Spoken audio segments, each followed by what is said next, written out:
Hey guys नमस्कार, आप लोगों का टॉप 10 क्लासेस के प्यारे से यूट्यूब फैमिली पर स्वागत है। गाइस आज की क्लास में हम लोग बात करने वाले हैं कक्षा 12 की भौतिक विज्ञान की।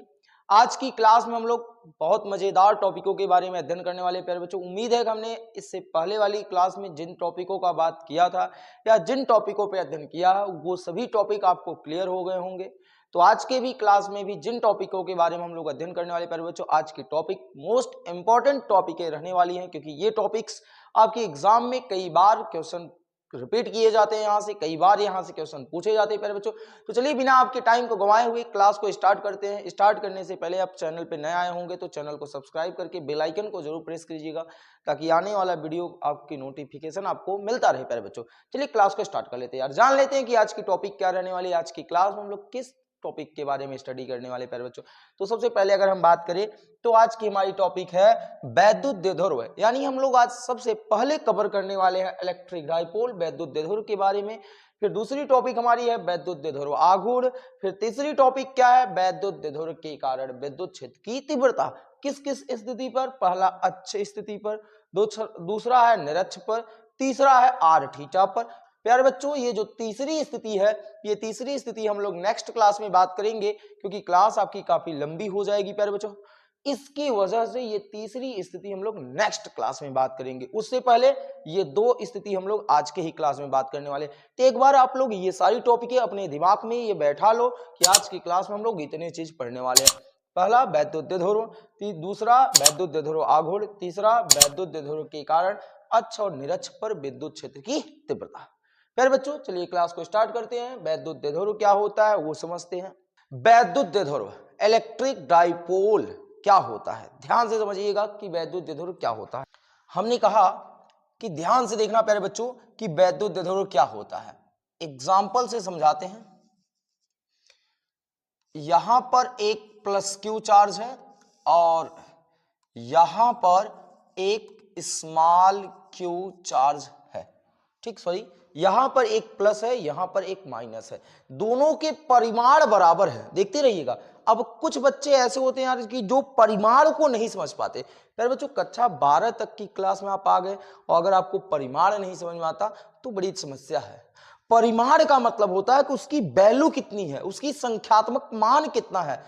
तो उसको समझाने के लिए हम लोग क्या करते हैं कि इमेजिन कर लेते हैं कि क्यू की वैल्यू यहां 2 कूलम रही होगी, तो इस क्यू की भी वैल्यू 2 कूलम है। दोनों का परिमाण समान है, दोनों के परिमाण आपस में क्या है प्यारे बच्चों, समान है, पर इनकी प्रकृति विपरीत है। एक प्लस है, एक क्या है प्यारे बच्चों, माइनस है। याद रखिएगा, एक प्लस है और एक क्या है, माइनस है, तो हम यहां माइनस लगा दे रहे हैं। और ये एक दूसरे से अल्प दूरी पर हूं, एक दूसरे से किस दूरी पर हूं, अल्प दूरी पर हूं, तो पूरा के पूरा ये व्यवस्था, पूरा के पूरा यह सिस्टम वैद्युत द्विध्रुव कहलाता है। देखिए कैसे, अगर मैंने आपको एक दूसरा एग्जांपल दिया और मैंने बोला कि यहाँ पर -4 कूलम है और यहाँ पर +4 कूलम है और इनके बीच की जो दूरी है वो 12 है, अल्प दूरी है, बताओ ये पूरा के पूरा सिस्टम क्या कहलाएगा। तो आप पहले फट से मिलाएंगे कि देखिए ये जो 4 यहाँ है और ये 4 यहाँ है, परिमाण बराबर है, प्रकृति क्या है, विपरीत है, एक माइनस है, एक क्या है, प्लस है, और एक दूसरे से अल्प दूरी 12 पर स्थित है। तो ऐसे निकाय को हम क्या कहते हैं, वैद्युत द्विध्रुव का नाम देते हैं। तो वैद्युत द्विध्रुव की परिभाषा क्या बन रही है, ध्यान से देखना। वैद्युत द्विध्रुव की परिभाषा समान परिमाण व विपरीत प्रकृति, ये माइनस और ये प्लस, समान परिमाण और वह विपरीत प्रकृति के दो आवेश एक दूसरे से अल्प दूरी पर स्थित हों, एक दूसरे से अल्प दूरी पर स्थित हों, ऐसे निकाय को वैद्युत द्विध्रुव का नाम देते हैं। प्यारे बच्चों आइए सबसे पहले हम इसकी परिभाषा लिखते हैं। समान परिमाण, समान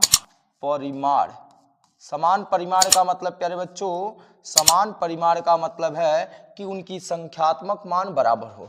यदि समान परिमाण के, ध्यान से, समान परिमाण व विपरीत प्रकृति के, विपरीत प्रकृति का मतलब है एक प्लस हो एक क्या हो, माइनस हो, वह विपरीत प्रकृति के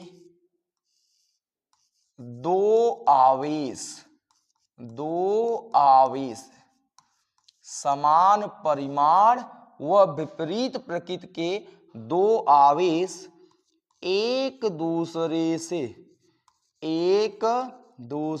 से कितनी दूरी पर स्थित हो? अल्प। अल्प का मतलब होता है प्यारे बच्चों कम, बहुत कम दूरी पर स्थित हो। अल्प दूरी पर स्थित हो। कहां पर स्थित हो? अल्प दूरी पर स्थित हो तो ऐसे निकाय को हो, तो ऐसे व्यवस्था को या ऐसे निकाय को क्या कहते हैं प्यारे बच्चों? तो ऐसे निकाय को वैद्युत द्विध्रुव कहते हैं। ध्यान देना, ऐसे निकाय को वैद्युत द्विध्रुव कहते हैं।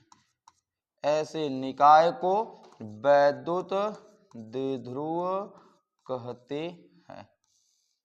अब बताइए, क्या वैद्युत द्विध्रुव की डेफिनेशन क्लियर हो गई प्यारे बच्चों? यही चीज हमको पढ़ना था पहले टॉपिक कि वैद्युत द्विध्रुव क्या होते हैं। यहाँ आपको डायग्राम बनाए गए हैं प्यारे बच्चों कि समान परिमाण का मतलब है कि इनकी वैल्यू और इनकी वैल्यू, दो ठो आवेश ले लीजिए और दोनों आवेश का परिमाण बराबर हो और एक धनात्मक हो एक क्या हो? ऋणात्मक हो। एक दूसरे से अल्प दूरी मतलब कम से कम दूरी पे रख दीजिए तो वही चीज हमारा क्या कहलाता है? वैद्युत द्विध्रुव कहलाता है। जैसे मैंने क्या कहा कि हमारे पास एक ऐसा आवेश था, इस आवेश का मान प्यारे बच्चों ये आवेश का A है और जिसकी वैल्यू प्यारे बच्चों 10 कूलाम है। कितनी है? 10 कूलाम है, प्लस 10 कूलाम है, याद रखिएगा। और हमारे पास एक दूसरा आवेश है जिसका नाम प्यारे बच्चों B है। जिसका नाम क्या है? B है और जिसकी वैल्यू -10 कूलाम है। अब हमने कहा कि इन दोनों गोले A और गोले B को अल्प दूरी पर व्यवस्थित कर दे, कम दूरी पे रख दें तो पूरा के पूरा यह जो सिस्टम बनेगा इसे हम वैद्युत द्विध्रुव का नाम देंगे। तो ध्यान से देखना, हमने कहा कि गोले ए को वहां से उठाया, गोले ए को हम लोगों ने प्यारे बच्चों वहां से उठाया और ये गोला ए रख दिया जिसकी वैल्यू 10 के बजाय हमने +Q मान लिया। क्या मान लिया? +Q मान लिया। ध्यान से देखिएगा। और जो दूसरा गोला था, गोला बी था प्यारे बच्चों, उसको हमने वहां से उठा के ले आया, यहां रख लिया। गोला ए को यहां रख लिए, गोले बी को यहां रख लिए और दोनों इसकी जो परिमाण था वहां -10 था, हमने यहां -Q मान लिया। ये +Q, ये -Q। तो समान परिमाण और विपरीत प्रकृति के आवेश यदि एक दूसरे से अल्प दूरी पर स्थित हो, कम से कम दूरी पर स्थित हो, तो पूरी की पूरी ये व्यवस्था वैद्युत द्विध्रुव कहलाता है। यानी वैद्युत द्विध्रुव का नाम A और B है। समझ पाए? आगे हम बात करेंगे कि आखिर वैद्युत द्विध्रुव का मात्रक होता है, बीमा होता है, क्या नहीं होता, वो ध्यान से देखिएगा। तो वैद्युत द्विध्रुव का उदाहरण ले लेते हैं, एक एग्जांपल ले लेते हैं कि क्या वैद्युत द्विध्रुव का उदाहरण कहां मिल सकता है। तो उदाहरण में हम लोग कह सकते हैं,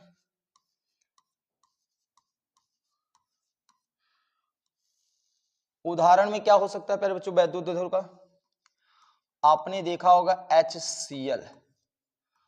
तो जो HCl होता है, HCl में H जो होता है प्लस होता है, Cl आपका क्या होता है? माइनस होता है। तो H पे जितने धनात्मक आवेश होते हैं उतने Cl पे ऋणात्मक आवेश होते हैं। तो ये एक दूसरे से कुछ दूरी पे होते, तो प्यारे बच्चों इनका जो जोड़ा बनता है H और Cl का जो युग्म बनता है वो हमारा वैद्युत द्विध्रुव होता है। फिर उसके बाद होता है यार HBr। फिर उसके बाद आप हेरोगे तो NaCl हो जाएगा, बहुत सारे मिलेंगे तो याद रखिएगा। तो ये आप एग्जांपल के तौर पे याद रखिएगा। हाँ, अगली बात में मैंने कहा था यार कि इसका मात्रक होता है या नहीं होता, इसकी बीमा होती है कि नहीं होती। प्यारे बच्चों ये एक प्रकार का व्यवस्था है, ये एक प्रकार की व्यवस्था को आपने बनाया है, तो ना तो इसकी कोई मात्रक है ना तो कोई इसकी बीमा है। तो ये नोट पॉइंट हम कर लेते हैं, इसकी न तो मात्रक होता है, इसकी न तो मात्रक होता है, न तो मात्रक होता है और न ही बीमा होती है, और न ही बीमा होती है। मतलब प्यारे बच्चों ये मात्रकहीन बीमाहीन दोनों राशि हैं, न तो मात्रक होगा और न ही इसकी कोई बीमा होगी। तो ये रहा प्यारे बच्चों आपका वैद्युत द्विध्रुव। ठीक, अब हम बात करेंगे नेक्स्ट टॉपिक की। वो नेक्स्ट टॉपिक हमारी क्या है? वैद्युत द्विध्रुव आघूर्ण।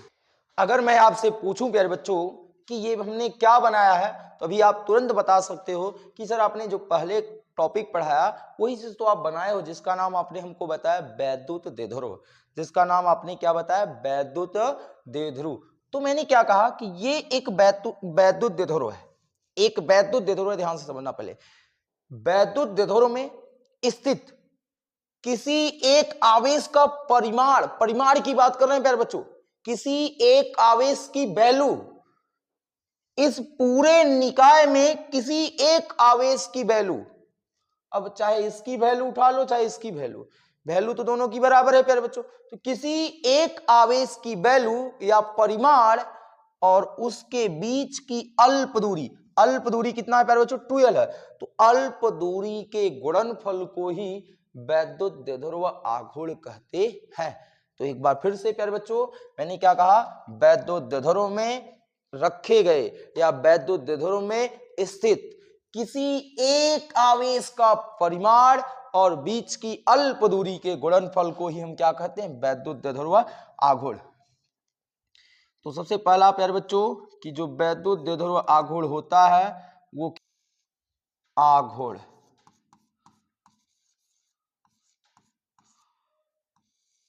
बराबर क्या हो जाएगा? बोलो मेरे प्यारे बच्चों, वैद्युत द्विध्रुव आघूर्ण बराबर क्या हो जाएगा? किसी एक आवेश का परिमाण, किसी एक आवेश का परिमाण, परिमाण की बात हो रही प्यारे बच्चों, परिमाण में प्लस और माइनस नहीं आएगा, याद रखिएगा। यानी ये प्लस और माइनस केवल प्रकृति को बता रहे हैं ना। तो किसी एक आवेश का परिमाण, किसी एक आवेश का परिमाण और गुणे अल्प दूरी, अल्प दूरी, बीच की अल्प दूरी। तो अब बताओ प्यारे बच्चों, तो वैद्युत द्विध्रुव आघूर्ण को P से व्यक्त करते हैं। किससे व्यक्त करते हैं? P से, याद रखिएगा। वैद्युत द्विध्रुव आघूर्ण को P से व्यक्त करते हैं। अब किसी एक आवेश का परिमाण, दोनों आवेश का परिमाण आपने Q ही रखा है, तो Q होगा इनटू बीच की अल्प दूरी। तो बीच की अल्प दूरी कौन है प्यारे बच्चों? 2L है। तो यहाँ जो सूत्र बनेगा वो बन जाएगा P बराबर Q इंटू 2L, जहां Q क्या है? आवेश का परिमाण है, और 2L बीच की क्या है? अल्प दूरी है। क्या इतनी बातें आपकी क्लियर हुई प्यारे बच्चों? ये रहा वैद्युत द्विध्रुव आघूर्ण का फार्मूला या सूत्र हम कह सकते हैं। अगर हम प्यारे बच्चों यहां से परिभाषा देना चाहें तो क्या दे सकते हैं बताओ? वैद्युत द्विध्रुव में स्थित या वैद्युत द्विध्रुव में रखे किसी एक आवेश का परिमाण और बीच की अल्प दूरी के गुणनफल को ही तो हम वैद्युत द्विध्रुव आघूर्ण कहते हैं। ये देखो, ये वैद्युत द्विध्रुव में रखे किसी एक आवेश का परिमाण है और ये बीच की अल्प दूरी है, दोनों का गुणनफल किसके बराबर है? वैद्युत द्विध्रुव आघूर्ण के ही बराबर है ना। तो डिफिनीशन क्या बन गई प्यारे बच्चों? एक बार बता देना तो फिर से, तो क्या डिफिनीशन बन रहा है? ध्यान से देखना। किसमें? वैद्युत, एकदम अपनी भाषा में लिखो, वैद्युत द्विध्रुव, वैद्युत द्विध्रुव में रखे कोई एक आवेश, किसी एक आवेश का परिमाण, किसी एक आवेश का परिमाण, किसी एक आवेश का परिमाण, परिमाण का मतलब प्यारे बच्चों संख्या जो होती है, उसकी जो वैल्यू होती है। तो किसी एक आवेश का परिमाण Q वह बीच की अल्प दूरी, कहां? बीच की अल्प दूरी, बीच की अल्प दूरी, अल्प दूरी है यहाँ कौन है प्यारे बच्चों? ध्यान से देखना जरा सा, बीच की अल्प दूरी कौन है यहाँ 2l है। ठीक, तो बीच की अल्प दूरी के गुणनफल को वैद्युत द्विध्रुव आघूर्ण कहते हैं। गुणनफल को वैद्युत द्विध्रुव आघूर्ण कहते हैं। क्या कहते हैं? वैद्युत द्विध्रुव आघूर्ण कहते हैं। ध्यान से देखना,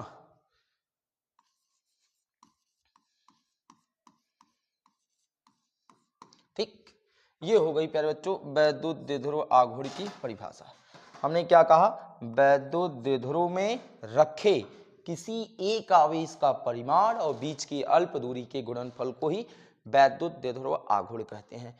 ये रहा हमारा यहाँ पर सूत्र हो गया। प्यारे बच्चों ये कौन सी राशि है, ये चीजें हम क्लियर कर लेते हैं। ध्यान से देखना कि ये कौन सी राशि है। तो अगली बात करें तो वैद्युत द्विध्रुव आघूर्ण एक सदिश राशि है। यह एक सदिश राशि है। कौन सी राशि है प्यारे बच्चों? यह एक सदिश राशि है। कौन सी राशि है प्यारे बच्चों? यह एक सदिश राशि है जिसकी जो दिशा होती है प्यारे बच्चों वो ऋण आवेश से धनावेश की तरफ होती है। ध्यान देना, जिसकी दिशा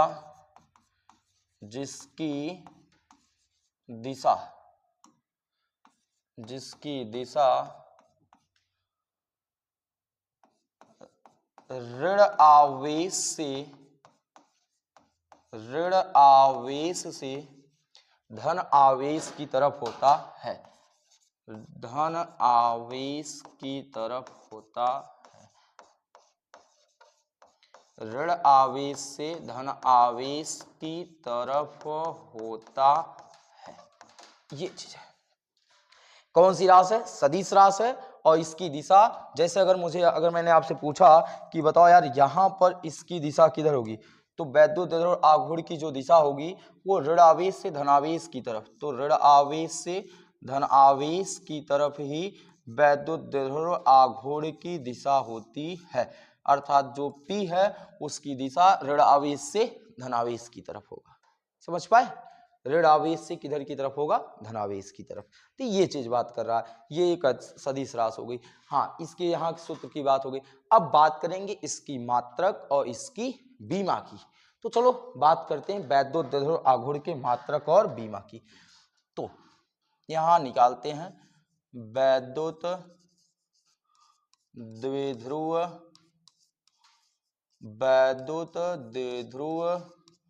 आघूर्ण का मात्रक।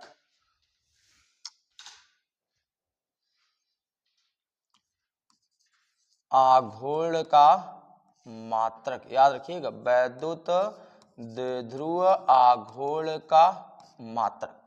प्यारे बच्चों वैद्युत द्विध्रुव आघूर्ण का जो मात्रक है वो किसके बराबर होगा? Q इंटू 2L का मात्रक। क्या हो जाएगा? Q इंटू 2L का मात्रक। अब आप मुझे ये बताओ, यहां जो Q है वो आवेश है, तो बताओ आवेश का मात्रक क्या होता है प्यारे बच्चों? आवेश का मात्रक होता है कूलम, और 2L क्या है? दूरी है, तो दूरी का मात्रक मीटर हो जाएगा। तो बताओ क्या हो जाएगा? कूलम। Q का मात्रक कूलम होता है ना, आवेश है, तो कूलम इंटू मीटर। क्या हो जाएगा? Coulomb into metre.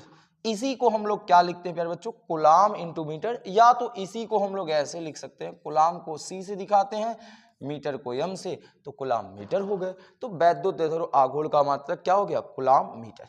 ये MKS यूनिट की यूनिट है। किसकी है प्यारे बच्चों? MKS पद्धति की यूनिट है।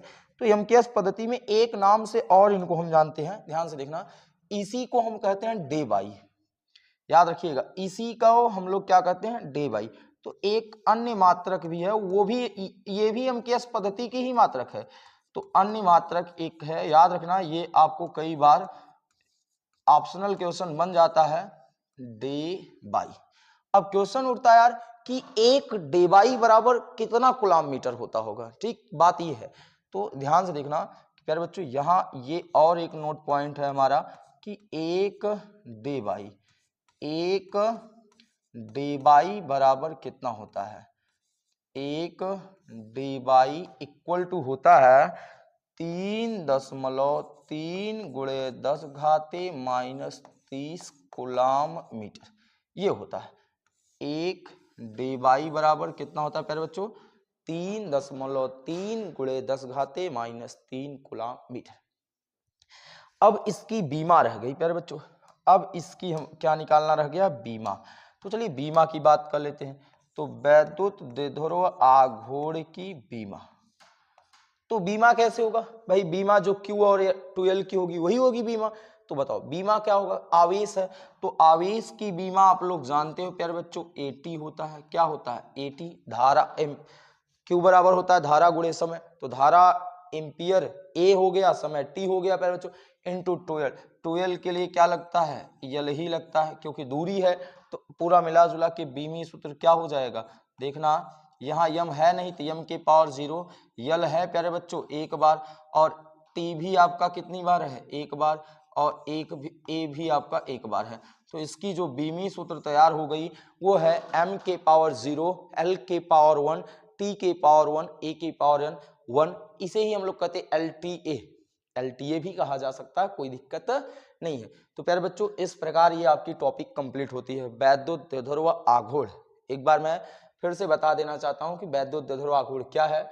ध्यान से देखना, मैंने बताया कि वैद्युत द्विध्रुव आपके पास रहेगा। वैद्युत द्विध्रुव क्या होता है, समान परिमाण और विपरीत प्रकृति के दो आवेश एक दूसरे से अल्प दूरी पे रखे रहेंगे तो समझ लेना यार वो वैद्युत द्विध्रुव है। अब वैद्युत द्विध्रुव में कोई भी एक आवेश का परिमाण ले लीजिए और बीच की जो दूरी है ना उन्हीं का गुणा कर दीजिए तो आपको वैद्युत द्विध्रुव आघूर्ण मिल जाएगा। वैद्युत द्विध्रुव आघूर्ण को हम लोग P से व्यक्त करते हैं, तो P बराबर आ जाएगा Q इंटू 2L।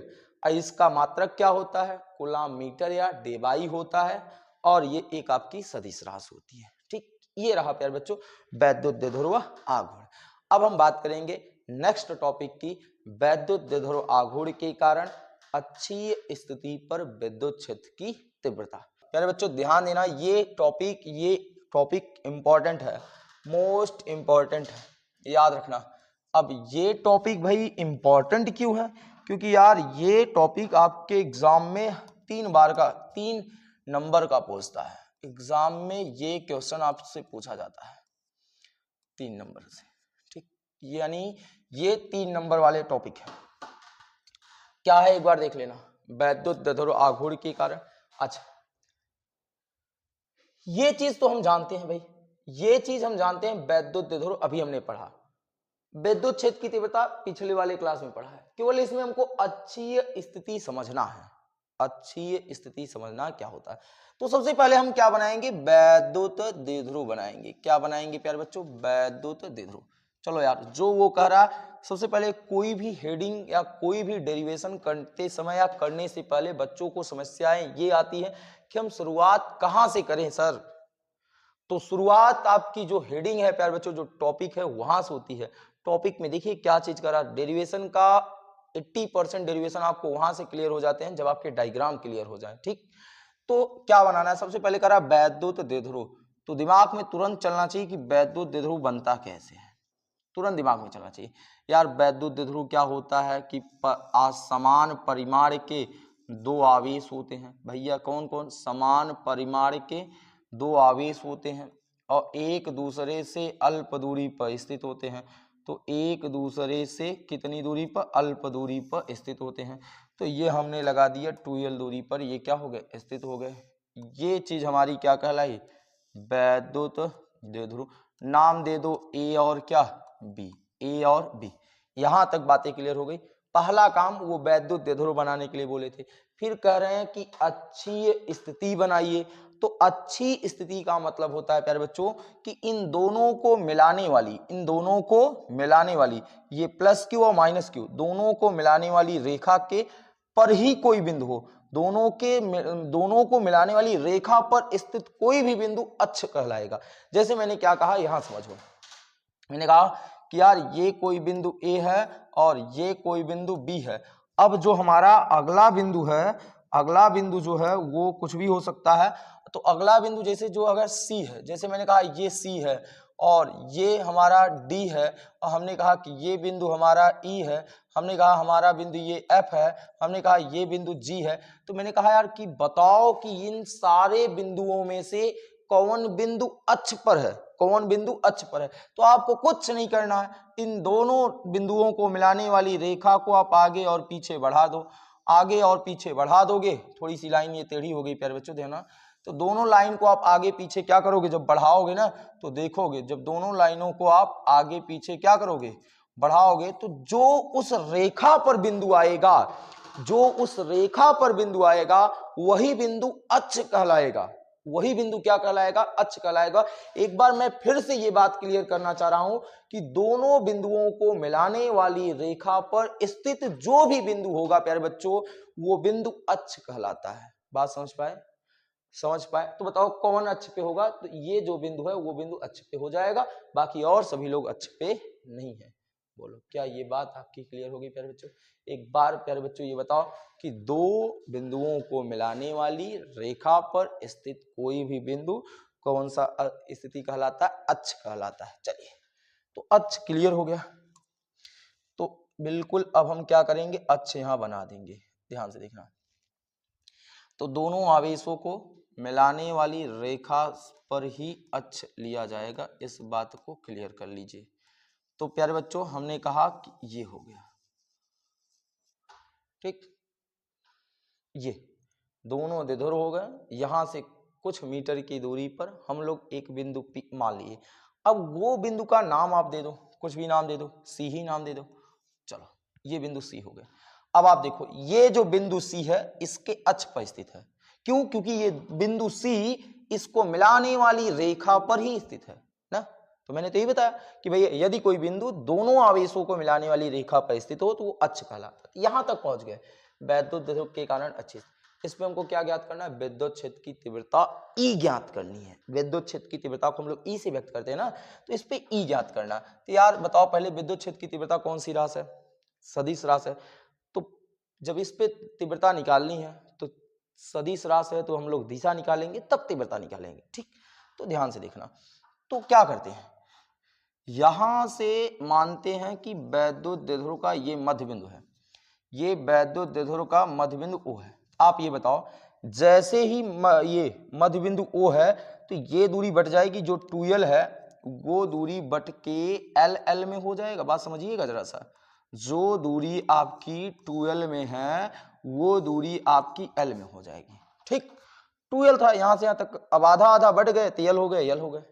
अब मध्य बिंदु O से, मध्य बिंदु O से R मीटर की दूरी पर, कितने मीटर की दूरी पर प्यारे बच्चों, R मीटर की दूरी पर वो बिंदु है जिस बिंदु पर हमको विद्युत क्षेत्र की तीव्रता ज्ञात करनी है। R मीटर की दूरी पर एक बिंदु C है जिस पर विद्युत क्षेत्र की तीव्रता ज्ञात करनी।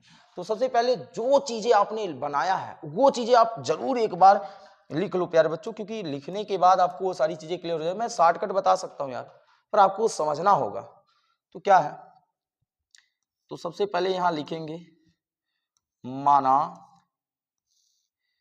एक वैद्युत द्विध्रुव, माना एक वैद्युत द्विध्रुव, माना एक वैद्युत द्विध्रुव कौन है, ए बी है।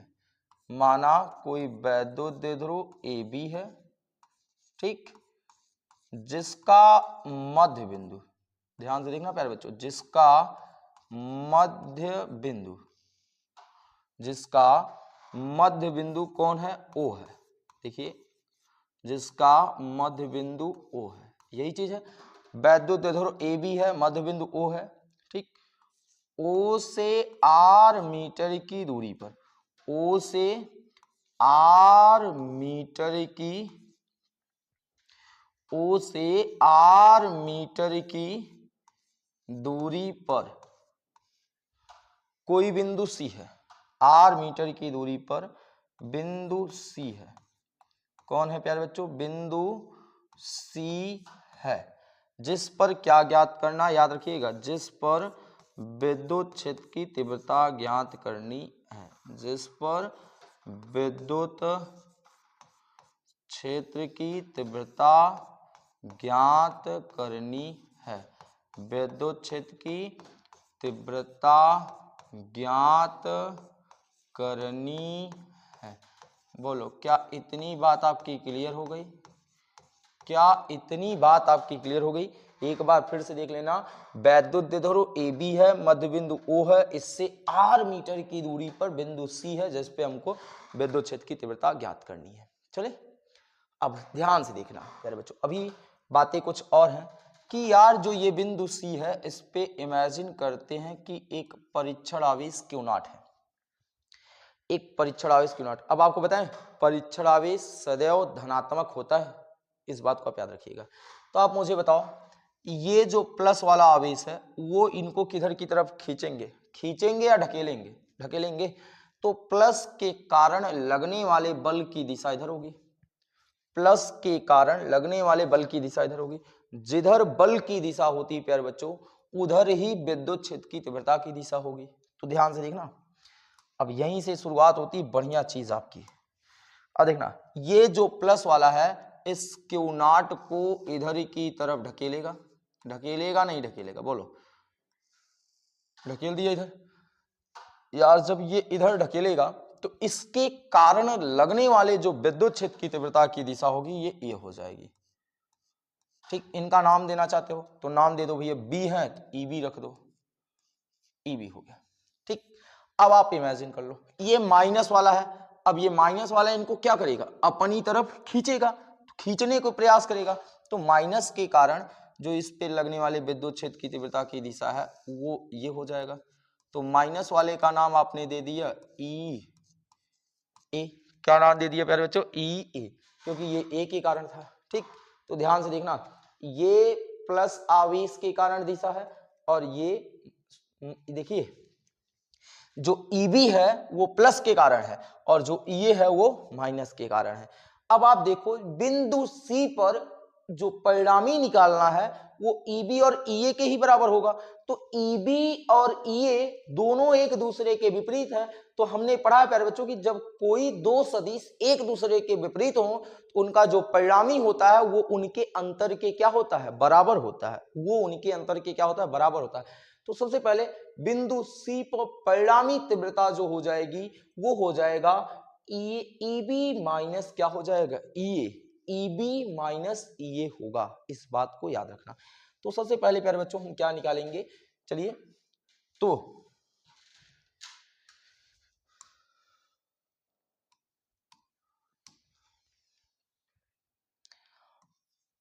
चित्र के अनुसार बिंदु C पर परिणामी, बिंदु C पर परिणामी तीव्रता, क्या? बिंदु C पर परिणामी तीव्रता क्या हो जाएगा? ध्यान से देखना, परिणामी तीव्रता E इक्वल टू, परिणामी तीव्रता E इक्वल क्या हो जाएगा? दोनों एक दूसरे के विपरीत है, तो EB माइनस क्या हो जाएगा? EA। एक बार मैं फिर से बोल रहा हूं, ये लाइन मैंने लिखा नहीं है प्यारे बच्चों कि ये माइनस क्यों किए जा रहे हैं, मैं आपको बार बार बोल रहा हूं, ये आप याद रखिएगा कि ये दोनों माइनस क्यों किए गए। परिणामी आप हमेशा जोड़ के निकालते थे, यहाँ परिणामी क्यों घटा दी गई? तो परिणामी केवल इसीलिए घटाया गया क्योंकि दोनों एक दूसरे के क्या है? विपरीत है। ठीक, दोनों जब एक ही दिशा में होते तब जोड़ दिया जाता। तो EB माइनस EA आ गए। अब EB और EA की वैल्यू निकाल के यहाँ ले आके रख दें, हमारी पूरी की पूरी ये टॉपिक क्या हो जाएगी? कंप्लीट हो जाएगी। तो प्यारे बच्चों पहले EB और EA की वैल्यू निकालते हैं। तो आओ EB और EA की वैल्यू। तो EB और EA की वैल्यू निकालने के लिए आज हमको जिस हथियार की जरूरत पड़ेगी, जिस ब्रह्मास्त्र की जरूरत पड़ेगी, वो ब्रह्मास्त्र ये है, E इक्वल टू KQ बटे R का square. E equal to KQ बटे R का स्क्वायर। आज हम इस ब्रह्मास्त्र की मदद से EB और EA की वैल्यू निकालेंगे। अच्छा, वो ब्रह्मास्त्र आपको मिला कहां से? बिंदु आवेश के कारण विद्युत क्षेत्र की तीव्रता, वो चीज होती है। तो सबसे पहले देखेंगे कि जो ये EB है, जो ये EB है वो किसके कारण है? EB जो है प्यारे बच्चों वो प्लस क्यू आवेश के कारण है। किसके कारण है? प्लस क्यू आवेश के कारण। तो सबसे पहले प्लस क्यू आवेश के कारण निकालेंगे। चलो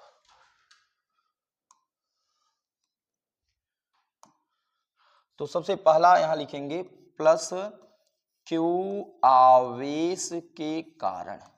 किसके कारण प्यारे बच्चों? प्लस क्यू आवेश के कारण बिंदु C पर उत्पन्न विद्युत क्षेत्र की तीव्रता, उत्पन्न विद्युत क्षेत्र ठीक की तीव्रता, उत्पन्न विद्युत क्षेत्र की तीव्रता कौन है? वहां EB है। कौन है प्यारे बच्चों? EB है। एक बार आप देख लीजिएगा, प्लस क्यू के कारण EB ही है। ठीक, EB इक्वल टू फार्मूला क्या है प्यारे बच्चों? हाँ, ब्रह्मास्त्र में देखो आप क्या है, KQ/R²। तो देखो यहाँ Q आपका वही है, KQ, केवल R जो है, R² जो है प्यारे बच्चों बीच की दूरी है, क्या हो जाएगा? KQ/R²। R वहां प्यारे बच्चों बीच की दूरी है। अब R मुझे यहां निकालना है, यहां से प्यारे बच्चों यहां तक की दूरी चाहिए, यहां से यहां तक की दूरी चाहिए। तो यहां से यहां तक की दूरी BC है। कौन है? BC। तो देखिए KQ बटे क्या हो जाएगा प्यारे बच्चों? BC का वर्ग, याद रखना। अब यहां BC किसके इक्वल है वो चीज हम आपको समझा रहे हैं, ध्यान से देखना। BC किसके इक्वल है?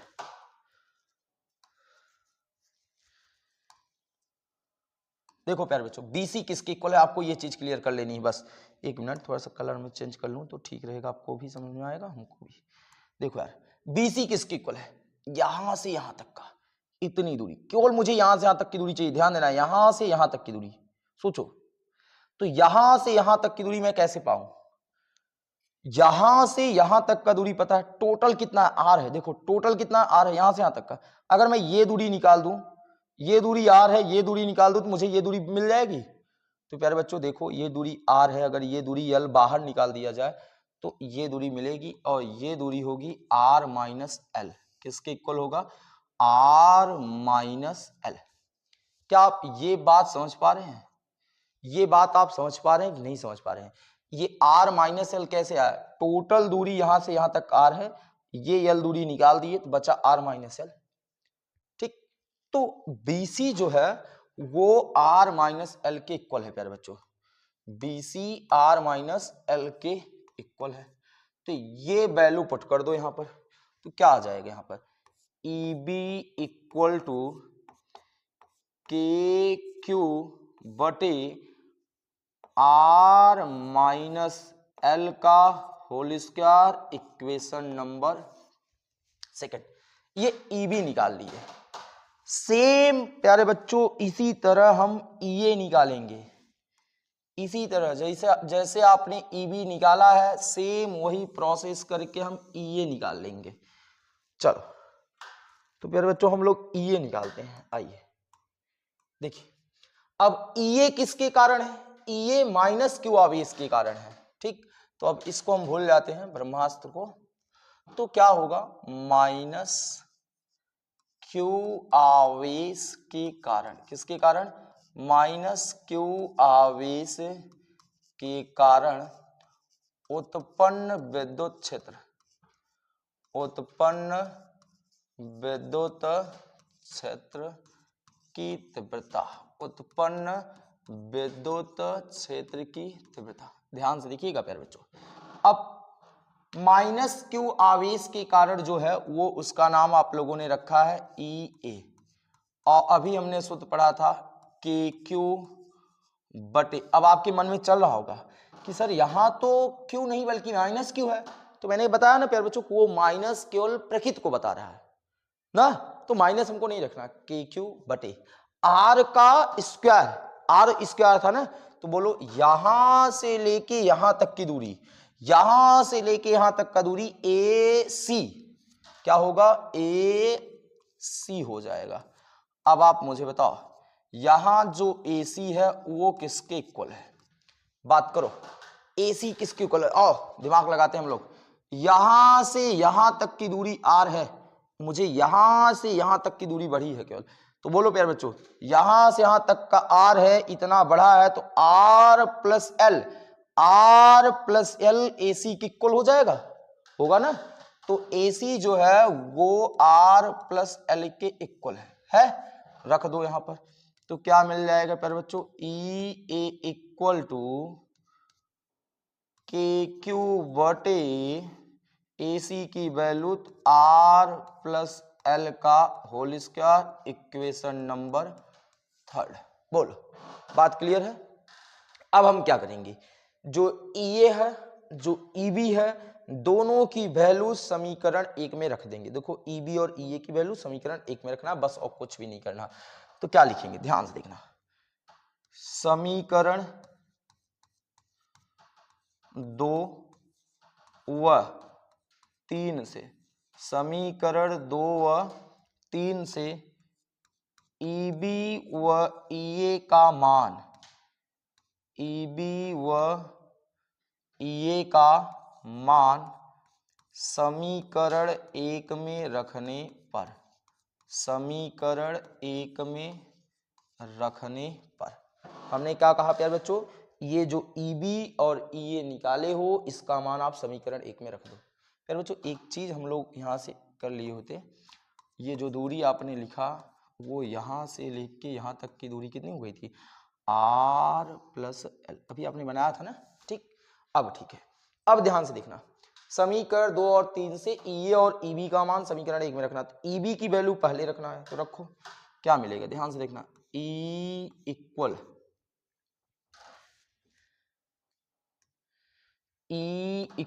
ईबी, ईबी की वैल्यू क्या है, ईबी की वैल्यू है के क्यू बटे आर माइनस एल का होल स्क्वायर माइनस ईए, देखिए ईबी माइनस ईए, ईए की वैल्यू कितनी है यार, के क्यू बटे आर प्लस यल का होल स्क्वायर। आपने ईबी और ईए की वैल्यू इस समीकरण में रख दी आपने, और कुछ नहीं किया है, ठीक। अब देखो कुछ चीजें कॉमन है, जैसे के क्यू और के क्यू अंश से कॉमन है, तो के क्यू हम कॉमन ले लेंगे। जैसे ही हम लोग के क्यू कॉमन लेंगे तो क्या बचेगा, ऊपर 1 बचेगा, नीचे बचेगा प्यारे बच्चों आर माइनस एल का होल स्क्वायर, फिर माइनस, यहां भी के क्यू कॉमन है तो 1 बचा है, और ये बटे में आर प्लस एल का होल स्क्वायर। अब प्यारे बच्चों ये बन गया हमारा एक प्रकार से फ्रैक्शन, भिन्न। अब इसी को सॉल्व करना, आइए बिल्कुल आसान तरीके से सॉल्व करते हैं हम लोग। तो सबसे पहले हम लोग क्या करेंगे, इन दोनों का लसा लेंगे, इन दोनों का क्या लेंगे, लसा। तो क्या होगा, ध्यान से देखना, तो के क्यू हमारा कॉमन ही है, अब इन लोगों का लसा लेना है बस। तो लसा में क्या होता है प्यारे बच्चों की सेम अंक आप उतार लीजिए, आर माइनस एल का होल स्क्वायर और आर प्लस एल का होल स्क्वायर, ये चीज लसा में आ गया।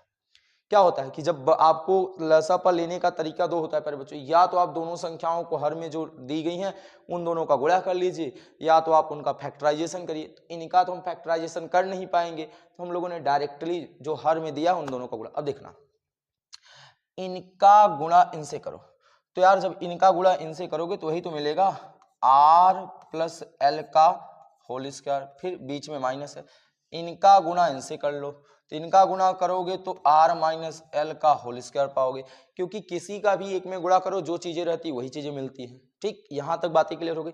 अब आप देखो ये चीज आर प्लस एल का होल स्क्वायर है, तो क्या ये a प्लस बी का होल स्क्वायर फार्मूला से इसे हम एक्सपेंड कर देंगे, प्रसार कर देंगे, ये a माइनस बी का होल स्क्वायर है। और नीचे देखिए जरा सा, तो अगर हम कुछ देर के लिए बात करें तो ये a minus b a plus b दिख रहा है, दिख रहा है नहीं दिख रहा है, a minus b a plus b, तो a के स्थान पे r है, b के स्थान पे यल है। तो तीनों बेसिक सूत्र से, तीनों चीजें ये बेसिक सूत्र पे हैं प्यारे बच्चों। वो चीजें यदि आपको याद ना हो तो थोड़ी देर के लिए अगर हम आपको याद करा दें तो अच्छी बात है प्यारे बच्चों। हो सकता है किसी के दिमाग से उतर गया हो आप लोगों के, a प्लस बी का whole square equal A square plus B square plus 2ab, फिर उसके बाद a माइनस बी का whole square equal A square plus B square minus 2ab। फिर उसके बाद a माइनस बी एक ब्रैकेट में, a प्लस बी एक ब्रैकेट में हो तो इसे हम a square minus B square लिखते हैं। इन्हीं तीनों सूत्र से हम लोग आगे बढ़ने वाले हैं। आप बताओ, देखो ये r प्लस एल है, a प्लस बी है, तो a के स्थान पे r मान लो, b के स्थान पे l मान लो, तो क्या बनेगा r square L square plus 2rl बनेगा। तो सेम चीज वही करना है वहां। तो देखो क्या हो जाएगा, के क्यू यहाँ आ जाएगा r का वर्ग प्लस क्या हो जाएगा l का वर्ग प्लस क्या हो जाएगा 2lr। अब आगे देखिए माइनस लगा है, माइनस लगा दीजिए। आगे ये a माइनस बी के होल स्क्वायर से ओपन होगा तो क्या होगा, a माइनस बी का देखो वहां r स्क्वायर है प्लस बी स्क्वायर यानी एल स्क्वायर, फिर माइनस 2ab, तो माइनस 2ab, तो 2ab के स्थान क्या आ जाएगा माइनस 2rl, यही आएगा। फिर बच्चों अब अगले स्टेप में, अगले स्टेप में हमको क्या करना है, देखिए a minus b a plus b, ये होल स्क्वायर ऊपर का भूले रहो, उसको हम लोग बाद में लगा लेंगे। a minus b a plus b बराबर है a square minus B square, तो a के स्थान पे r है तो r का स्क्वायर, b के स्थान पे l है तो l का स्क्वायर, और टोटल का होल स्क्वायर था, आपने होल स्क्वायर लगा लिया। अब हम आगे बात करते हैं इसके टॉपिक की। देखिए क्या आगे कर रहा कि अब हमको क्या करना है कि इस माइनस का गुणा अंदर कर देना है। तो माइनस का गुणा जैसे ही आप अंदर करोगे क्या पाओगे, देखो क्या मिलता है, फिर के क्यू पूरे, यहाँ मिलेगा r का स्क्वायर, फिर क्या मिलेगा प्लस l का स्क्वायर प्लस 2lr, माइनस का गुणा अंदर करोगे तो माइनस r स्क्वायर, माइनस का गुणा l से करोगे तो माइनस l स्क्वायर, माइनस का गुणा 2rl से करोगे तो प्लस 2rl आ जाएगा। बोलो यहाँ तक बात क्लियर है। अब पूरे के बटे में क्या है, r का स्क्वायर माइनस l के स्क्वायर का होल स्क्वायर। प्यारे बच्चों अब देखना कि जो चीजें आपकी प्लस हैं माइनस से कैंसिल हो रहे हैं उनको काट दो। देखो ये प्लस का आर स्क्वायर, ये माइनस का आर स्क्वायर, ये प्लस का एल स्क्वायर माइनस का एल स्क्वायर कैंसिल हो गए। अब आपके पास कौन बचा है, 2lr और 2lr, 2lr और 2lr मिलके क्या हो जाएंगे 4lr, क्या हो जाएंगे 4lr हो जाएगा। ठीक ध्यान से देखना। तो अगली स्टेप में क्या मिल रहा है हमारा के क्यू, ठीक, और ऊपर मिला है 4lr। ठीक, इसी 4lr को क्या हम लोग, चलिए अगली स्टेप में अरेंजमेंट करेंगे उसे ना। और पूरे के बटे कौन है r square minus L square का होल स्क्वायर, यही चीज है। अब हम इसको नेक्स्ट स्टेप में क्या करने वाले हैं, ये k को यहां रहने देने हैं और q को अंदर लेके जा रहे हैं, q, और ये जो 2l ये 4l था इसे हमने 2l इंटू 2r लिख दिया, कोई दिक्कत, वही चीज मिलेगा, 2 2 जा 4 या 2 दूनी 4 lr ही मिल रहा है। ठीक, पूरे के बटे r square minus L square का होल स्क्वायर। अब आपको क्या करना है, ध्यान से देखना है कि अभी हमने वो चीज पढ़ के आया था कि जो Q इंटू 2l होता है ये P के इक्वल होता है। किसके इक्वल होता है, P, वैद्युत द्विध्रुव आघूर्ण। तो क्या बन जाएगा बताओ, ये P हो जाएगा तो 2PR हो जाएगा प्यारे बच्चों। तो अगली स्टेप का जो फॉर्मूला मिलेगा हम लोग का वो क्या मिलेगा, ध्यान से देखना, E इक्वल टू क्या मिल रहा है 2PR, क्या मिल रहा है 2PR पूरे के अपान r square minus L square का होल स्क्वायर। यहां तक अब हम यहां चीजें देख रहे हैं, ये जो r दूरी है इसकी तुलना में l काफी कम है। तो यदि यहां कंडीशन देंगे, यदि r काफी बड़ा हो, r क्या हो प्यारे बच्चों काफी बड़ा हो l से, तब L जो होगा वो नेगलेक्ट हो जाएगा, L 0 हो जाएगा। याद रखना हमने कहा यदि R की तुलना में L बहुत छोटा हो तो प्यारे बच्चों वहां L की उपेक्षा कर देते हैं, L काउंट नहीं की जाती। तो देखो L जैसे ही 0 करोगे तो ये वैल्यू 0, R घाते 2 और 2 मिलके क्या यहाँ ऐसा कुछ होगा आपका E इक्वल टू 2PR बटे R का स्क्वायर और यहाँ होल स्क्वायर। अब देखो क्या यहां तक किसी को दिक्कत? क्यों प्यारे बच्चों? क्योंकि L की वैल्यू 0 हो गई तो इसकी अस्तित्व खत्म, तो ये चीज अकेले बचा। अब अगर हम देखें तो ये 2pr और ये r घाते 2 दूना 4 हो जाएगा, एक r कैंसिल आउट होगा, तो लास्ट वाला जो फॉर्मूला बनेगा E इक्वल टू 2p बटे r का क्यूब, एक r कैंसिल था ना, तो ये आ गए प्यारे बच्चों अक्षीय स्थिति पर विद्युत क्षेत्र की तीव्रता E इक्वल टू 2p बटे r क्यूब। P क्या है प्यारे बच्चों? वैद्युत द्विध्रुव आघूर्ण है, और R क्या है? मध्य बिंदु से उस बिंदु की दूरी है। तो यहां से देखो प्यारे बच्चों निष्कर्ष ये निकल रहा है कि अगर हम यहां मध्य बिंदु से इसकी दूरी बढ़ाएंगे, मध्य बिंदु से इसकी दूरी बढ़ाएंगे तो तीव्रता हमारी घटती चली जाएगी प्यारे बच्चों। और एक बात देखो, जो यहाँ विद्युत क्षेत्र की तीव्रता आई है, इस पे जो परिणामी विद्युत क्षेत्र की तीव्रता मिली है वो आवेश पे डिपेंड नहीं है, वो -q और +q पे डिपेंड नहीं है, बल्कि वैद्युत द्विध्रुव आघूर्ण P पे डिपेंड है। प्यारे बच्चों ये आपकी टॉपिक एग्जाम में 3 नंबर का पूछा जाता है। हमको क्या करना है, थोड़ा सा प्रोसेस धीरे धीरे हम लोग लेके चले थे, इसलिए हो सकता है आपको काफी लंबा लगा हो, पर प्यारे बच्चों हमने कहीं पर कोई भी लाइनें आपको शार्ट नहीं किया। यदि आप ऐसे ही एग्जाम में लिखते हैं, ये पूरा पैटर्न अपनाते हो, तो किसी की हिम्मत नहीं है कि जो आपका 3 मार्क्स कोई काट ले। केवल आपको दिमाग में सेट करना है जैसे जैसे ये चीजें कह रही हैं। ठीक प्यारे बच्चों, एक बार हम लोग फिर से रिपीट कर लेते हैं, हो सकता है कहीं आपको दिक्कतें आई होंगी। हमने क्या कहा कि कह रहा था वैद्युत द्विध्रुव, तो भैया वैद्युत द्विध्रुव -q +q बना लिए, जिसका मध्य बिंदु O था, O से r मीटर की दूरी पर एक बिंदु C लिए, जिसपे हमको परिणामी तीव्रता निकालनी थी। परिणामी तीव्रता निकालने के लिए हमको पता है जिसकी परिणामी निकालना वो एक सदिश राशि है, तो भैया सदिश राशि है तो पहले कंफर्म करेंगे कि दोनों दिशाएं किधर हैं। तो प्यारे बच्चों ये जो +q है उसको प्रतिकर्षित कर रहा था तो इधर दिशा हो गई, -q उसको आकर्षित कर रहा था, इसकी दिशा इधर हो गई, दोनों एक दूसरे के विपरीत हो गए। दोनों जब एक दूसरे के विपरीत हो गए प्यारे बच्चों, तो इसलिए जो परिणामी थी दोनों के अंतर के क्या हो गई, बराबर हो गई। अब हमने कहा कि EB - EA, अच्छा क्वेश्चन आपके मन में चल रहा होगा प्यारे बच्चों कि यार EA - EB क्यों नहीं किया गया, EB - EA ही क्यों किए गए?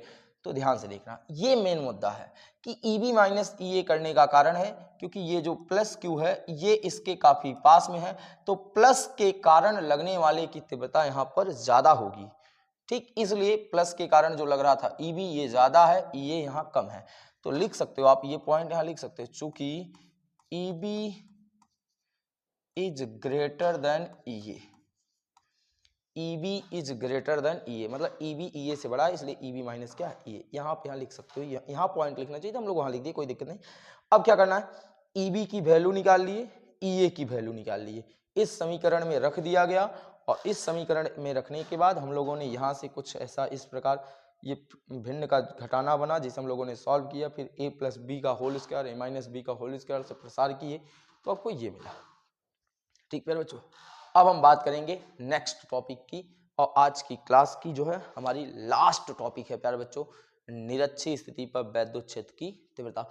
वो भी आपके एग्जाम में भी 3 नंबर का क्वेश्चन पूछा जाता है, चाहे ये पूछा जाए चाहे वो पूछा जाए, कोई एक जरूर पूछा जाएगा। ठीक, चलिए तो सबसे पहले वैद्युत द्विध्रुव बनाएंगे। क्या बनाएंगे? वैद्युत द्विध्रुव।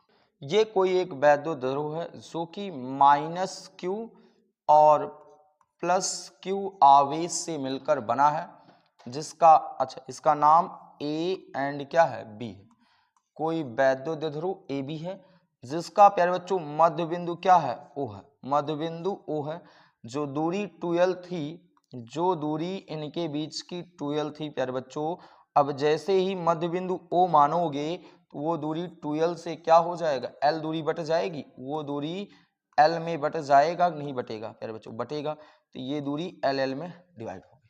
यहाँ तक क्लियर हो गया। अब हमको क्या करना था कि हमको निरक्षीय पर विद्युत क्षेत्र की चाहिए, तो अक्ष तो वो होता था जो दोनों को मिलाने वाली रेखा पर हो, निरक्ष वो होता है प्यारे बच्चों जो दोनों को मिलाने वाली रेखा के लंबवत हो, दोनों को मिलाने वाली रेखा के लंबवत हो, वो चीज हमारा निरक्ष कहलाता है। तो प्यारे बच्चों हमने क्या कहा कि मध्य बिंदु ओ से r मीटर की दूरी पर एक बिंदु क्या मान लेते हैं, C मान लेते हैं। एक बिंदु क्या मान लेते हैं, C मान लेते हैं, जिस पे हमको विद्युत क्षेत्र की क्या ज्ञात करना है, तीव्रता ज्ञात करनी है।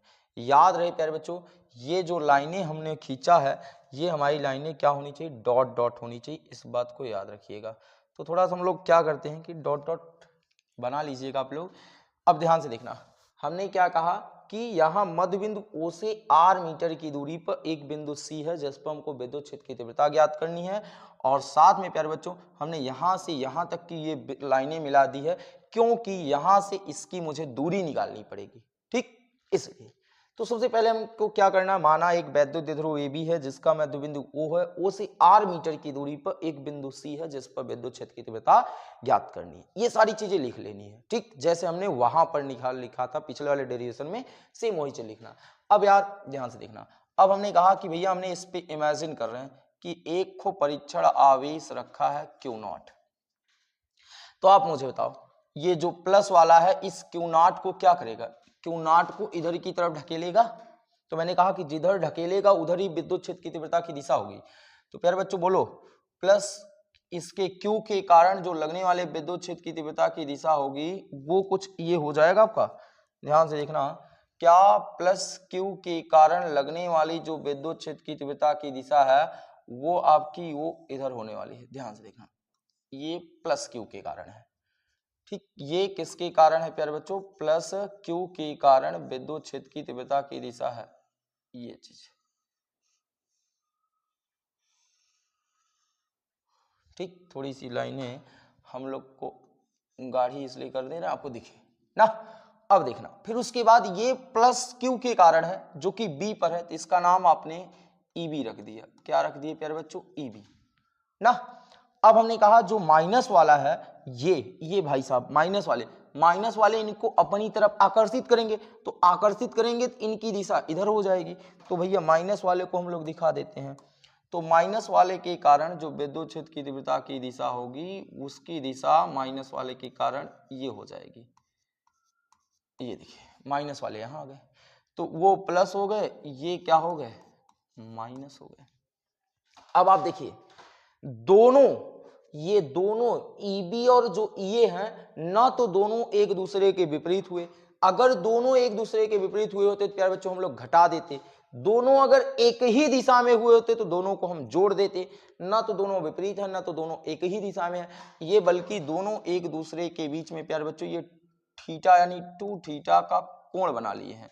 दोनों के बीच में इन्होंने कितने एंगल का कोण बना लिया, 2 थीटा का, ठीक। अब हम क्या करते हैं कि जब कोई सदिश किसी कोण पर अंतरित हो जाए तो उसका हम लोग परिणामी निकालने के लिए प्यारे बच्चों क्षैतिज घटक और ऊर्ध्वाधर घटक करते हैं, यानी सदिश का वियोजन करते हैं। तो अब हम लोग क्या करेंगे, EB और EA का वियोजन करेंगे। तो ध्यान से देखना, जैसे ही आप EB और EA का वियोजन करोगे तो EB और EA का वियोजन करने के लिए प्यारे बच्चों हमको 2 घटक की जरूरत पड़ेगी।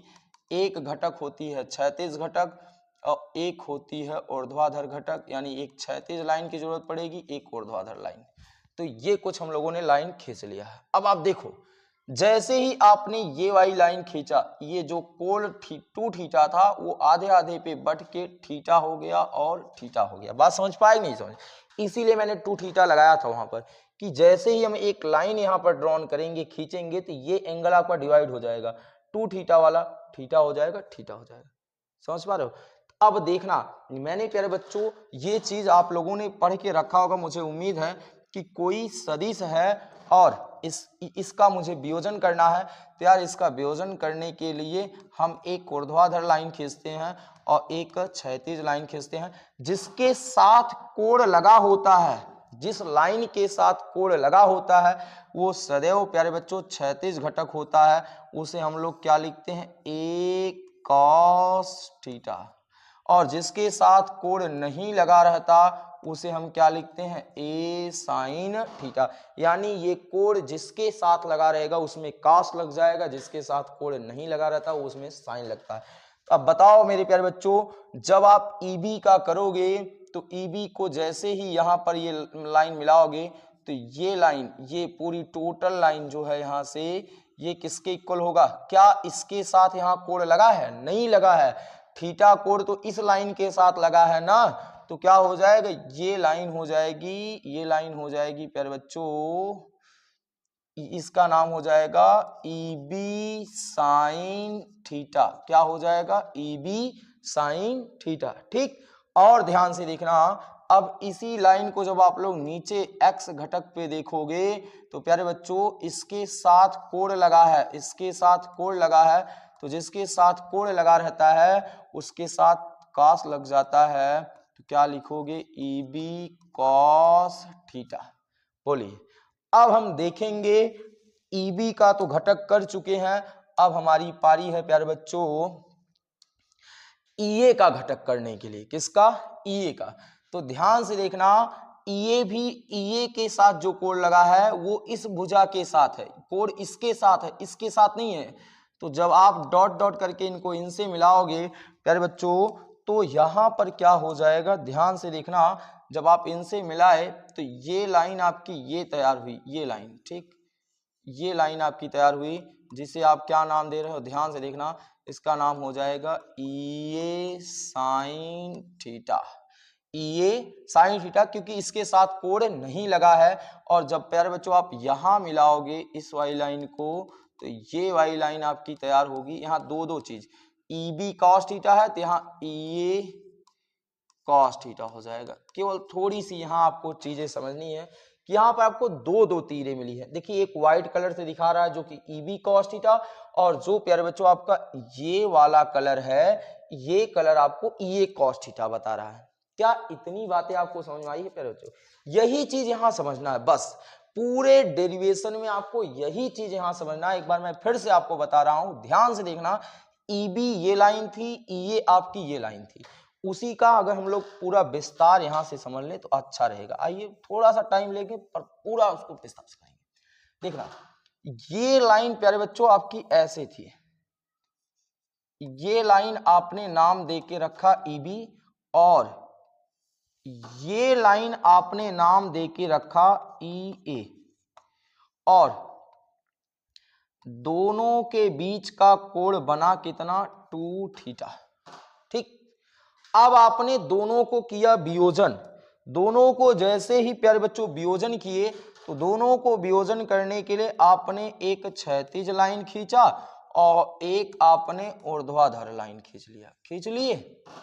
अब हमने कहा कि जो ये 2 थीटा कोण था वो थीटा में केवल बदल गया, वो जो 2 थीटा कोण था वो किस में बदल गया? थीटा में। आधे आधे पे बंटवारे हो गए। मैंने कहा भैया कि जिसके साथ थीटा लगा है, जिसके साथ थीटा लगा है वो कॉस को बताएगा, जिसके साथ साइन थीटा नहीं लगा वो साइन को बताएगा। अब आपने यहां से एक लाइन ड्रॉन किया, एक लाइन खींचा और ये मिला दिए, तो बताओ ये वाली घटक किसको बताएगा? साइन को। क्यों ये घटक साइन को बताएगा? क्योंकि इसके साथ थीटा नहीं लगा है। तो ये लाइन हो गई ईबी साइन थीटा। अब आप देखो, यही चीज मैंने यहां लिखा है ईबी साइन थीटा। अब यार इसके साथ थीटा लगा है, इसके साथ कोण लगा है, तो ये वाली लाइन बताएगी ईबी, बोलो ईबी कॉस थीटा को बताएगी। किसको बताएगी? ईबी कॉस थीटा को। अब हमारे पास केवल ईए बचे हैं। कौन बचा? ईए। तो ईए का घटक करने के लिए ये लाइन जो हमने ऊपर खींची थी, यही लाइन हम लोग नीचे की तरफ बढ़ा लिए। अब क्या करना? यहां से एक लाइन खींचनी है। अब ये यहां मैच कर रहा है। अब आप मुझे बताओ, जब ये लाइन यहां मैच कर रही है प्यारे बच्चों,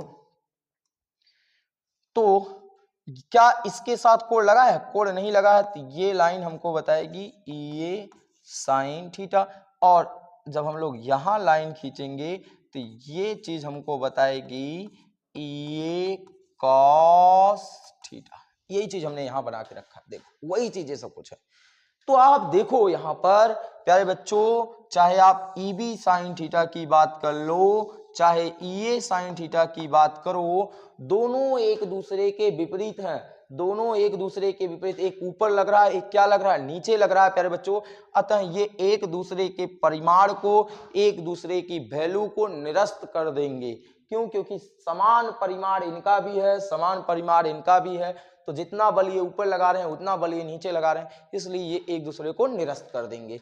तो केवल हमारे पास बचेगा ये चीज, केवल ये चीज बचेगा, और दोनों एक ही दिशा में है, दोनों एक ही दिशा में है, इसलिए परिणामी हमारी क्या हो जाएगी, जुड़ जाएगी। प्यारे बच्चों, इतनी बातें आप समझ पाए। आइए अब हम लिखेंगे। सबसे पहले लिखेंगे क्या पॉइंट, पहला पॉइंट क्या लिख देते हैं प्यारे बच्चों, जो चीज निरस्त हुआ है, कौन चीज निरस्त हुआ है, EA साइन थीटा और EB साइन थीटा। तो लिखेंगे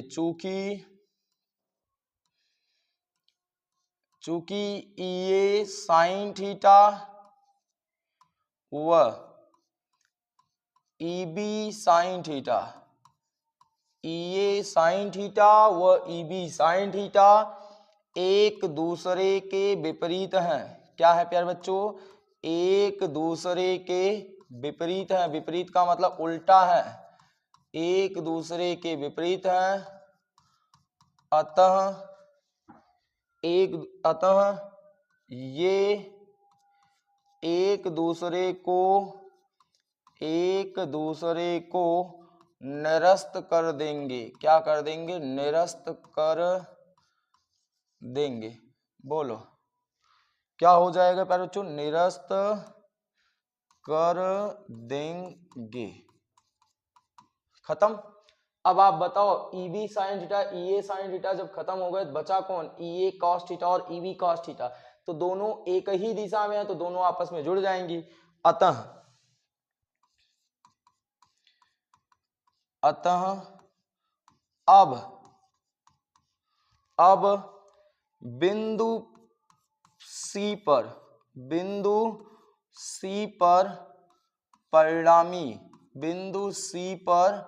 परिणामी क्या होगा, ध्यान से देखना। अतः बिंदु C पर परिणामी हो जाएगा E इक्वल टू, ध्यान से देखना, दोनों एक ही दिशा में है, तो इसलिए आपस में जुड़ जाएंगी। EA कॉस थीटा प्लस क्या आ जाएगा, EB कॉस थीटा। बोलो, दोनों में प्यारे बच्चों EA और EB में देखो, यहाँ कॉस थीटा यहाँ कॉस थीटा कॉमन है। जैसे ही आप कॉमन लोगे क्या मिलेगा, EA प्लस EB, और ये चीज आपका कॉमन हो गया कॉस थीटा, समीकरण नंबर 1। अब हम EA और EB की वैल्यू निकाल कर और कॉस थीटा की वैल्यू निकाल कर यहाँ रख देंगे, तो हमारा परिणामी मिल जाएगा। तो प्यारे बच्चों ये चीजें हम यहाँ से इरेज कर लेते हैं।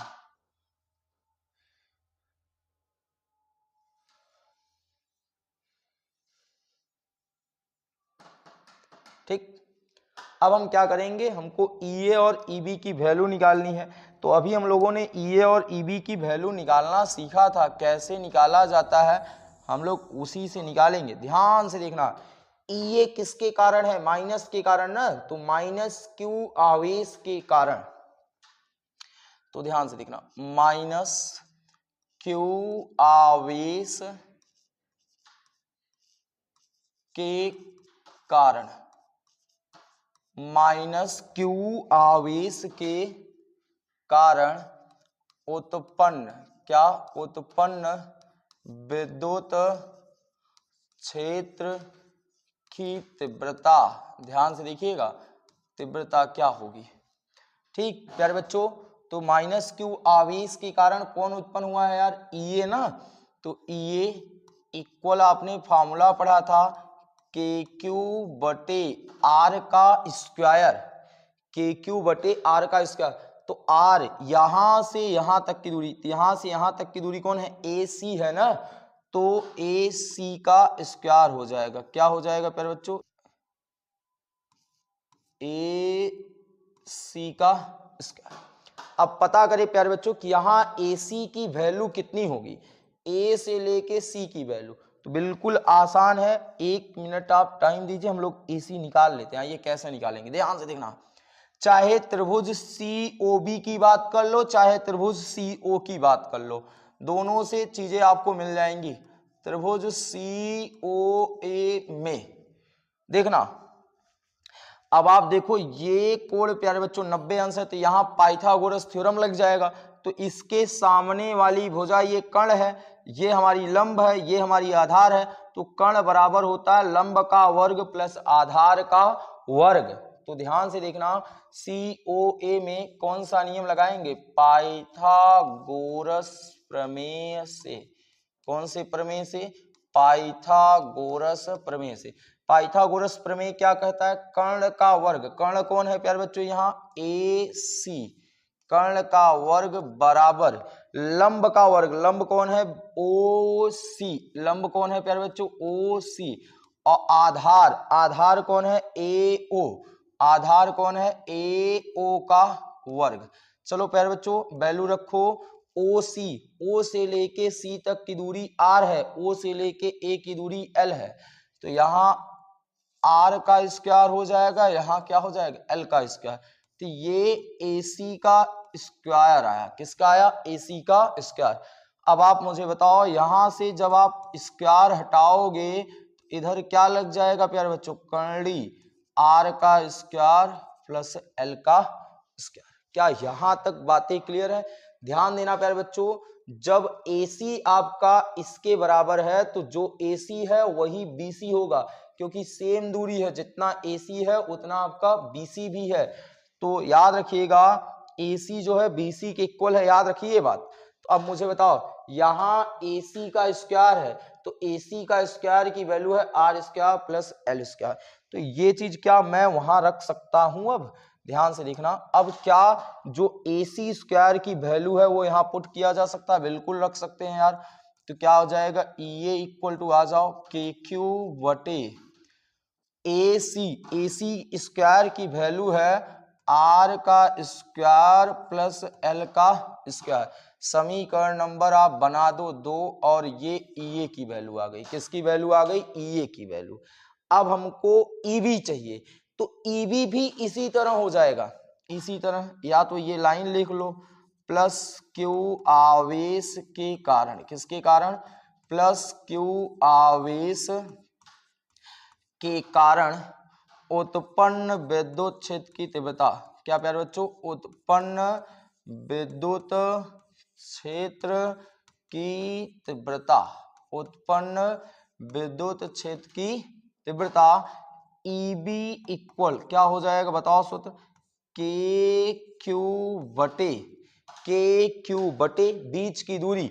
तो बीच की दूरी यहाँ BC है, क्या है प्यारे बच्चों, BC है, तो BC का वर्ग कर देंगे।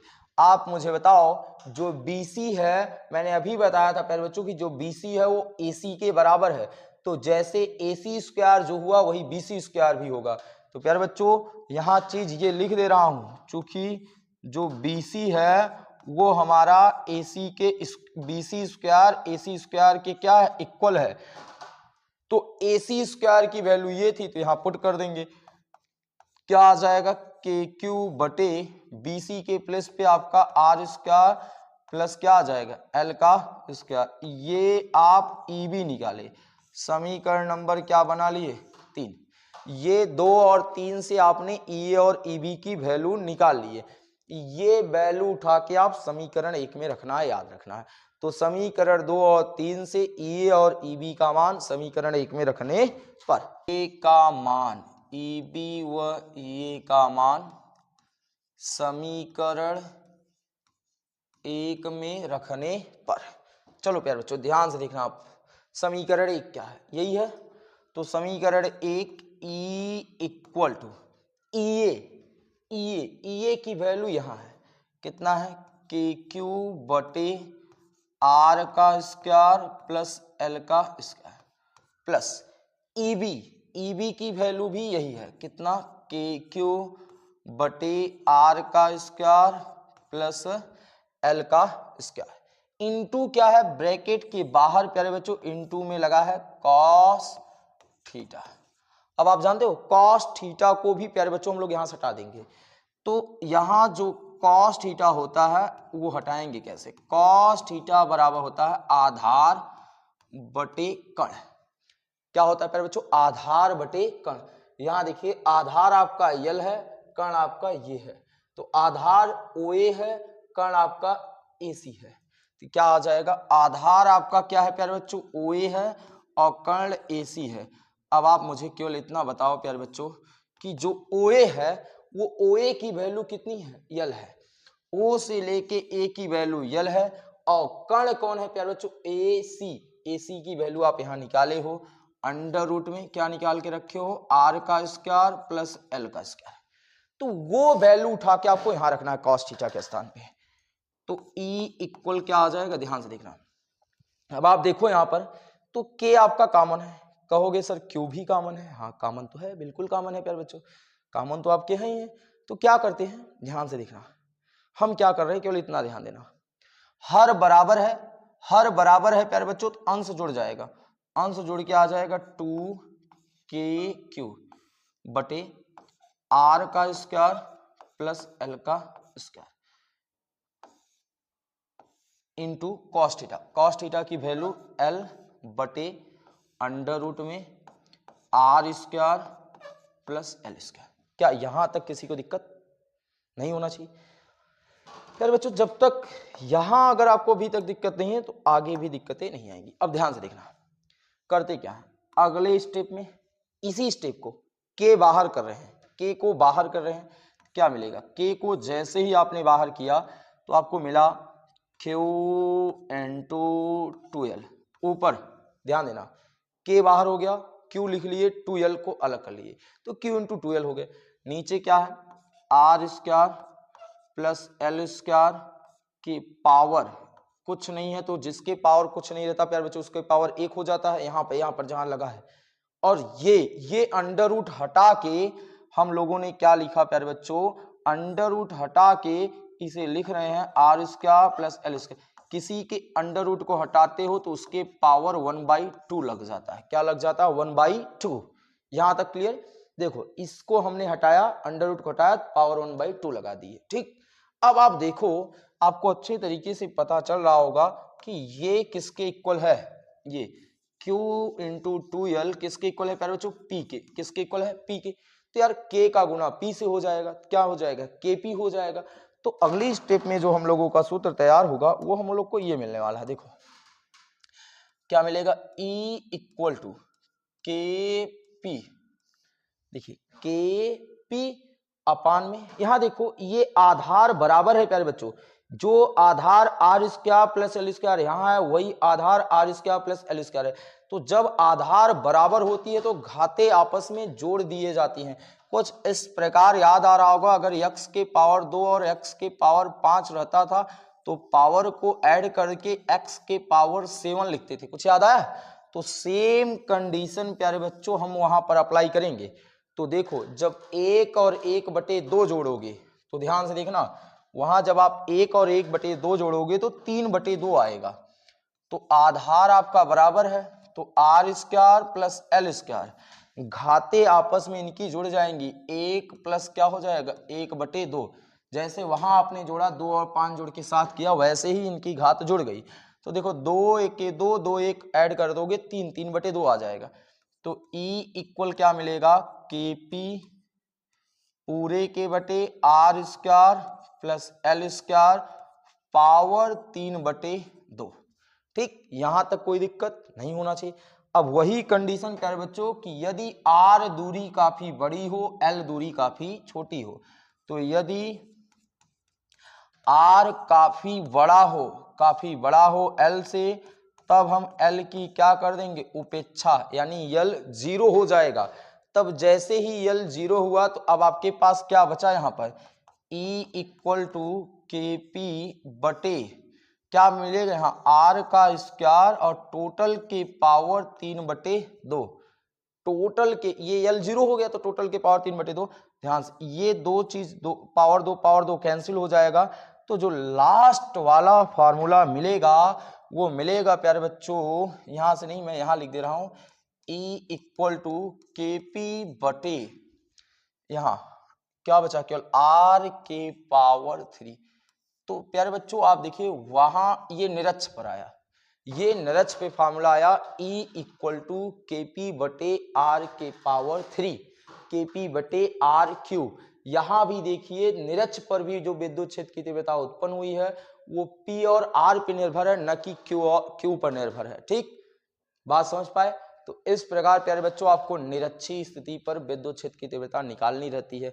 याद रखना प्यारे बच्चों कि ये सारे जो टॉपिक आज आपको पढ़ाए गए हैं, ये दोनों टॉपिक पहले चैप्टर के लिए मोस्ट इंपॉर्टेंट टॉपिक है, क्योंकि यहाँ से आपका एक क्वेश्चन बनना ही बनना रहता है एग्जाम में।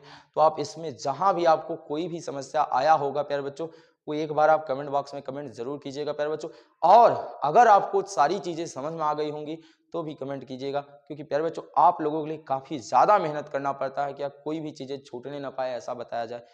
तो उम्मीद है प्यारे बच्चों कि आज की क्लास में मैंने जितनी टॉपिक आपको बताया है सारी टॉपिकें आपको समझ में आ गए होंगे प्यारे बच्चों। हाँ, नेक्स्ट क्लास की बात कर लें तो नेक्स्ट क्लास में जो इसकी एक स्थिति बची है वो और इससे रिलेटेड जो न्यूमेरिकल्स हैं वो दोनों चीजें नेक्स्ट क्लास में हम लोग करने वाले हैं प्यारे बच्चों। आई होप आज की सारी चीजें आपको समझ में आई होगी। मिलते हैं आपको नेक्स्ट वीडियो में नेक्स्ट टॉपिक के साथ। तब तक के लिए Jai Hind, Jai Bharat. Thank you all dear student, bye bye.